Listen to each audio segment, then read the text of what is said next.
Hi, I'm Jenna Ortega. I'm here with BuzzFeed to play with puppies and answer some of you guys' questions. I don't have dogs, but I do love them. I would love to have a dog, but it's kind of hard with working and stuff, but I'm a huge animal person, so this will be good for me, I think. Oh no. Is that a dachshund? Hi! Hello there. Sorry, I'm not saying anything, I'm just stunned. My hair and makeup artist, Nirvana, on Wednesday, we keep talking about getting matching dachshunds. She said if you do that puppy interview and they're dachshunds, we're gonna have a problem.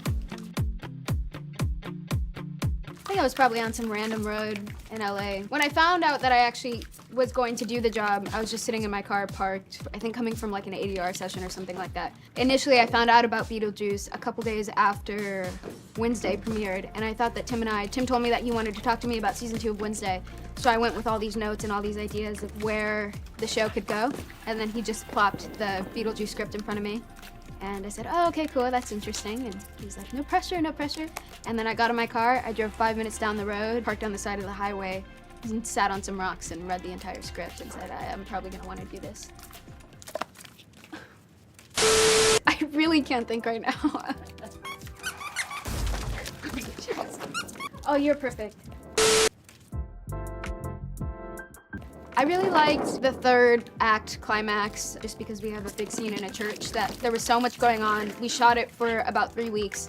Everybody's in it, and it was a lot of fun to shoot, but also going to the underworld for the first time and understanding that we kind of had to walk on a tilt or stand with one knee slightly bent because all the floors in the underworld are bent and curved, and it's a bunch of hills. So they would try to shoot our coverage and we all would be standing like this. I have been such a fan of Michael Keaton for such a long time that I think actually seeing him in person, I went inside myself because I weirdly got shy. But he's so sweet, he's so funny, he's so charming, so professional. I feel like I learned so much even by watching him. It was really strange to see him become Beetlejuice because he was unrecognizable. It was the first time I think I had ever really seen someone completely disappear, no bit of themselves involved, so that was pretty special. Catherine O'Hara is one of, if not the funniest person I've ever met in my life. That woman could say hello in a funny way. I loved getting to shoot with her, and fortunately a lot of my scenes, Astrid and Delia are together a lot of the time.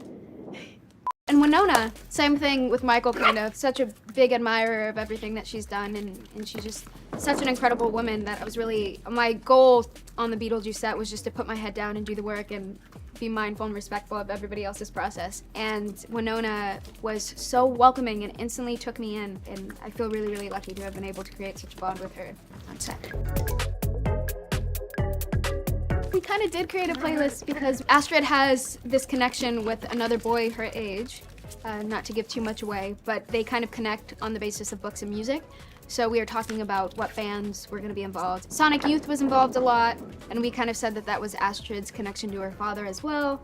We did the Pixies a bit. We did Bikini Kill, 9 Inch Nails. We go into one of the kids' bedrooms, and there was Bikini Kill posters everywhere, things like that. I don't want to watch a sequel of it, but I love Repo Man. You see this guy? Go on. All right, you can have this. You can have this now. So the difference between, I kind of want to take this off. Where are the other guys? Hello. Oh, I threw that at your head. I'm so sorry.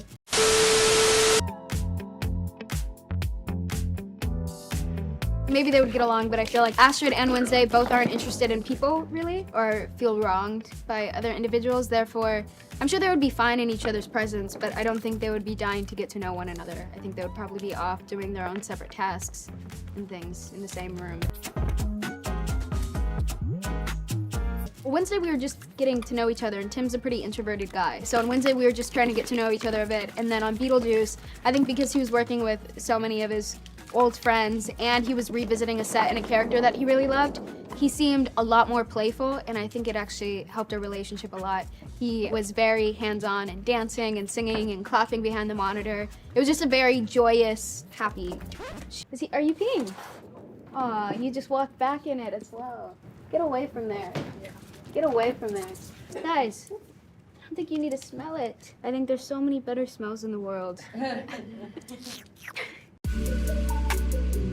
I can tie cherry stems with my tongue. I can open beer bottles with my teeth, but every time you do that, everyone freaks out. So you can't pull it out that often.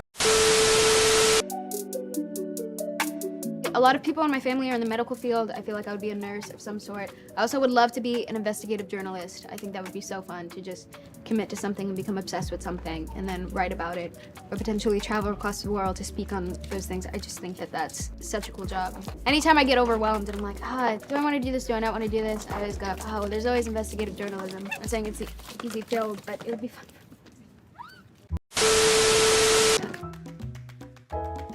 Sorry, I'm just distracted by the puppies chewing on my shoes. If you're somebody who is really passive-aggressive, or if you're gonna be negative, if you're gonna say, I would rather you just say it instead of do it in some weird, passive, backhanded compliment way. I would sit, I almost just wanna, does anyone want that? Well, don't team up on the same one. Sorry, Enrique, my stylist is watching. I feel like it probably was a cartoon. Like, I think I loved everyone in The Fox and the Hound, which is, now that I say that, maybe this is a weird environment to say that. Well, I always say my first crush was Barack Obama. It was during his first election, and I was smitten. The first time I watched Breaking Bad, I say that because it was quite recent that I did that. That was a pretty spiritual experience. I watched this movie Sunrise, this film from 1927, I think, and I saw it in an abandoned hospital ward. There was a guitarist, a pianist, a cellist, a harpist, and they played an original score. It was so moving and so emotional. I cried, and I think that was probably just one of the most special experiences I had ever had viewing a film. So I think if I could go back to that and watch that for the first time again. I wear a football jersey that I got from Brazil with my name on it, with the Brazilian team. I've had a lot of people make bracelets, a lot of really incredible drawings.